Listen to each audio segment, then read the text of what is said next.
Hey guys, Speed here, and today I am bringing you a video about how to snowball off the landing stage when you get a good lane. In addition, I'm going to give a few tips on how to actually set up yourself for a good lane, specifically in the off lane. However, a lot of these tips apply to the mid role, to the safe lane role, even to supporting. Also, I just want to let you guys know before we get into the video that I recently made a bounty hunter guide for gameleap.com. I'm very excited to have that released. I think there's a ton of good information on that guide about item builds, skill builds, movement, just pretty much everything on bounty hunter. And soon, my next project I plan on working on is a Pangolier guide, because this hero is insane, and I expect it to get nerfed in the future. However, for now, it's definitely still one of the better heroes in Dota, and one of the better heroes for snowballing in particular. So the first thing you want to notice in this laning stage is that I let the range creep go. Now, why do I do this? What does this do? What it does is it instantly pushes the lane. The moment you do this, you know that you're going to have a creep wave.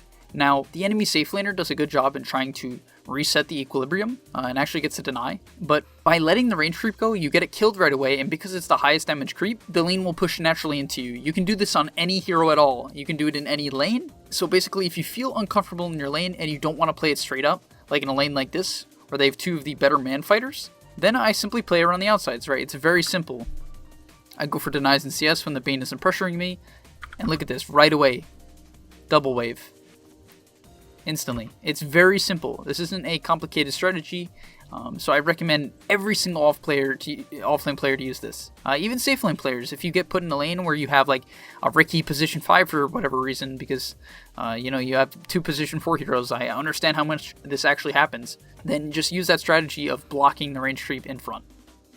Okay, so a couple tips that I would recommend in the laning stage, just skipping ahead here, not much happened, it was just kind of a CS battle, but a few things you want to consider in matchups that are hard is, one, in a melee versus melee lane, using creep aggro to secure CS is your best friend. Literally, if you are not using creep aggro to secure CS in a disadvantageous melee versus melee lane, you are making a large mistake. By simply using creep aggro, you will easily secure 50% more CS than you would have had without it. I recently did a coaching session with a student, and I noticed that he didn't use it at all in a Ember versus Monkey King matchup.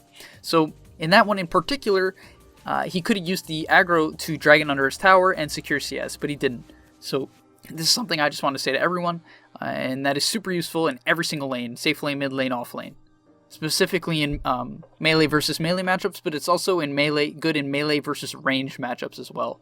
So the next thing I want to note that I actually think is absolutely crucial is that I pick up a smoke in clarities. Now, this is something I love doing simply because it allows you to stay on the map and make plays. The purpose of this smoke is that now that I have this item, I'm going to be more inclined to make plays, right?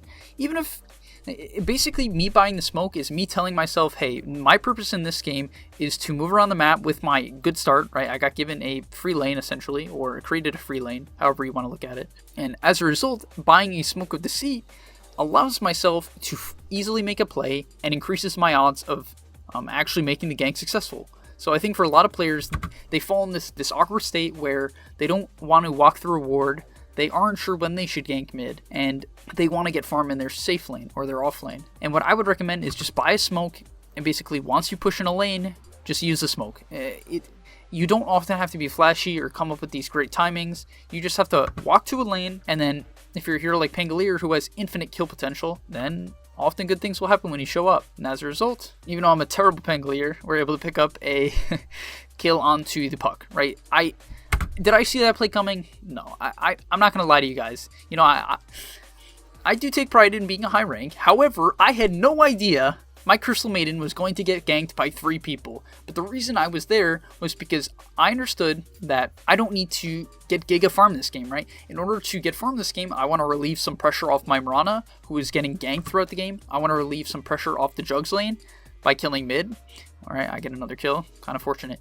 But just in general, you do not always have to be the farm priority, right? Often, creating farm on the map by making simple gank plays like this one are much more effective than just sitting in your lane. So this next play here, I wasn't sure what to do on the map, and there's a free lane top. Now, I don't want anyone to get the impression that if you are a hero like Pangolier, you should be running around the map looking for kills the entire mid game. I think a lot of people have this issue where they see their items and they think they're stronger, right? The enemy team, if I do look at them right now, they're very weak. Level 7 Puck, level 7 Darkseer, level 6 level 5, right? They're very, very behind in levels. So I could take advantage of this, right?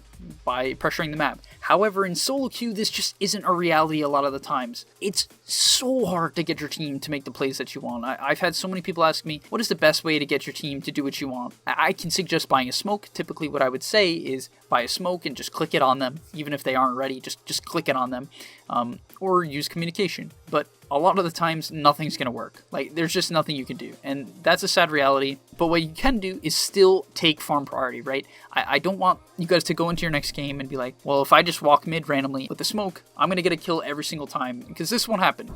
It's unreliable. And often what will happen is if you fail one single gank, you'll fall very far behind. And then you'll come out in the mid game with one less item than you should. And end up losing the late game for your team. Now you're going to notice here, right? My jug is pushing bottom, and now I feel uncomfortable, right? I'm like, okay, I do want to fight with my team. I'm at the point in the game where I'm strong, so if my team is looking to make plays, I want to be there, right? They make a play on their own, so I'm not going to stay top for the rest of the laning stage. So what do? I don't just run all the way to the other side. I look to farm some camps, even look for a kill. Now, I failed a kill by a little bit. I definitely could have played that better by using Swashbuckle first. But the point is, I'm moving around the map, but not completely sacrificing my farm. I definitely could have stayed top. I don't think it would have been terrible, but I thought my team was going to continue making a play bottom. Now they left, and this is right naturally just due to a lack of communication and people just wanting to farm, but it's not a big deal. Now that I'm bottom, I'm pushing in the lane. No problem. As I said, I'm not sprinting around into their jungle looking to make plays simply because I had a good start. However, what I am doing is pushing in lanes, because pushing in lanes naturally sets up kills, right? I didn't tell my supports to come here. I didn't say a word. But why do they show up? Because I'm pushing in the lane, and they see their Pangolier doing something, so they're going to join in. That's just how people react. You don't even have to say anything half the time. If you push in lanes, plays happen naturally. That's just a fact of Dota, and I promise you, you will notice a difference. If you are jungling a lot and then complaining that your team isn't doing anything, then it's probably mostly your fault. Because if you're the tempo controller and you had a good game, similar to me in this game where I'm snowballing very hard, you have to be the one setting up the plays. It can't always be your supports, right? At this point, I'm feeling good, right? So I'm just going to do whatever it takes to kill them. And look how effective this is, right? I push in the lanes, we get a Darkseer kill, and now I'm comfortable to dive the Bane, right? I saw the Lifestealer top. I know that their heroes are good at responding, right? They have a Darkseer, Bounty Hunter, Puck, all heroes that are very good at counter ganking. But why can I make this play? Why is this a good play? Because I thought I could burst the Bane. Now, I didn't get a silence on him, a little bit unlucky, right? Unlucky shot, as I like to call it. And my supports were behind me. Sure, my CM dies, but look what happens. We force reactions. Force reactions. If they aren't good players, then who knows? Maybe one would have stayed top and this wouldn't have been as effective, or maybe they wouldn't have TP'd at all and just continued farming. But then, if in that case, we just get a Bane kill and nothing happens. In addition, if they didn't show up, we can pressure their bottom tower. So there's a ton of value in me just not hitting jungle camps with my good start, right? I'm playing the map, I buy a smoke, I push in lanes, I defend towers, and then when I'm not sure what to do, I make my number one priority on a hero like Pangolier, whether you're a hero like Pangolier, hero like Sand King, Darkseer, any of these heroes, Bat Rider, it doesn't matter. In order to make plays happen and snowball a good start, killing creep waves is what you need to do. It's not even necessary for me to explain why this is important, as it is important for you guys just to start doing it. And look what happens. I'm not forcing these things to happen. Players will naturally come to you. If you are ahead and you push in the lanes, you will be naturally in position. That's just how Dota works. Now, of course, I'm not overextending, right? You haven't seen me sprint in here or sprint behind their tier 2 towers. Nothing like that, right? That's not how you make space. If you're a position 5 hero, maybe that's what you do. But once again, what does this also allow me to do? My teammates to do? I push in lanes, I get kills, and then it's very simple for my jug to rotate in and finish off the tower. This is a very efficient farming pattern for him, and also a good pattern for us, right? We get a bottom tower, and we snowball through. This can be great in team settings as well, because plays like this in the lower brackets aren't always that common, to be honest. People don't wrap through right away, or they won't move through the map as a team like this.